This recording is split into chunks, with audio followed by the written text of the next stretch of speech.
Hey, this is Ciderhelm, and welcome to Countering Katarina. Check out Katarina's ability mechanics and my complete Katarina play guide by clicking on either of the videos above. You can also click the annotation at the top at any time to return to this table of contents. And if you're new to League of Legends or have friends or family who are, check out www.learntheleague.com to learn about my ebook. In lane, fantastic counters include Diana, Fiddlesticks, and Malzahar.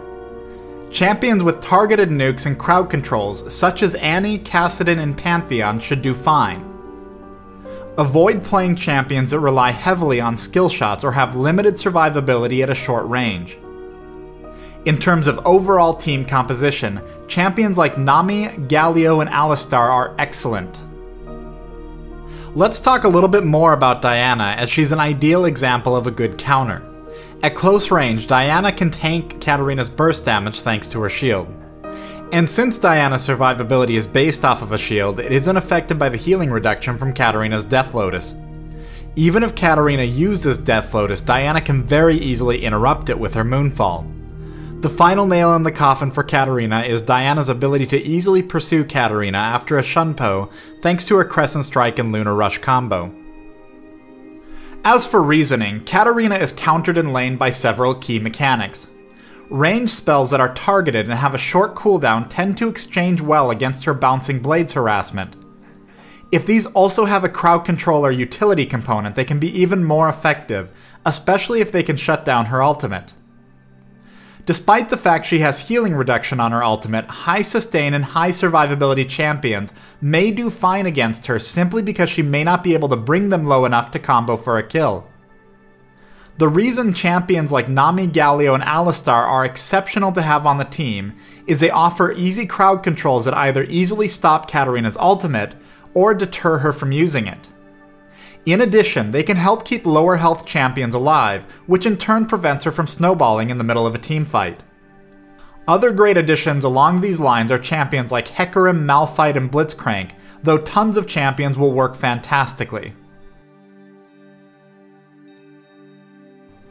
During the laning phase, there are a number of things to keep in mind. Let's look at her Bouncing Blades first. This will be available often, and because she doesn't require a resource to use it, she will cast it frequently. Watch out for her moving in to try to land this directly on you, and either back off or use a strong nuke to punish her. It can be easier for her to line the blades to bounce across several minions to hit you. This allows you some reaction time, so move quickly if you can. The second thing to watch out for is her Sinister Steel AoE. She likely will want to use this to hit both you and minions, and she can easily get in range to do this with Shunpo. Again, keeping some distance between you and minions can help. If you can stay near your tower, Shunpo becomes significantly more risky for her to use to engage, not just because she can wind up in tower range when she blinks behind you, but also because it gives her a long distance to travel back without her mobility available. If she does happen to drop under the tower, crowd control her immediately. Don't bother with skill shots until after she uses Shunpo, unless you're intentionally trying to put Shunpo on cooldown for a gank. When looking to secure a kill, watch incoming minion waves and wait for an upcoming pack to arrive. This will reduce her options for easy targets to Shunpo for an escape. In the early game, the key to crippling Katarina is staying ahead of her. Obviously, killing her or pushing her out of lane is going to be ideal for this, but you can also do it by aggressively pushing the lane, potentially forcing her to defend the tower instead of roaming for kills. Katarina snowballs hard. Get help from your teammates to shut her down early if you need it. It's absolutely worth the investment to make sure she doesn't get an edge. Beyond all of this, keep your lane warded at the exits and warn allies when she's missing. In the mid and late game, there are a few things to keep in mind for countering Katarina. The first and biggest thing is to have crowd controls ready, ideally at least one saved to handle her ultimate. Beyond this, her magic damage in a one-off situation is not as high as many other casters, and she needs to be in range to make use of it. A little bit of magic resist can go a long way for anyone on the team. Unless Katarina is doing exceptionally well, sticking closely together when Katarina is nearby can be a huge deterrent. Even though she has excellent multi-target damage, she is often better served by harassing weaker opponents who are separated from their team. A wall of potential crowd controls and focus damage is very dangerous for her to engage in.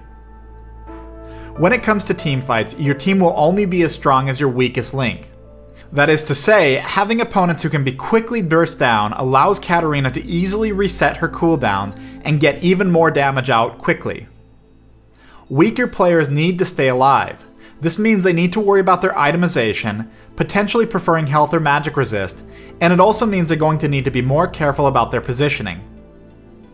Allies can help by building aura items and using defensive cooldowns to keep them alive as necessary. In teamfights, always prioritize her unless you have a good reason not to. Even if she's behind in gear, she is still going to be a huge problem if she manages to use all of her abilities repeatedly to clean up. The bottom line is that you want to avoid having a weak link that allows her to easily knock your team out with a domino effect. Thanks for watching Countering Katarina. Make sure to subscribe to my channel for other awesome League of Legends content.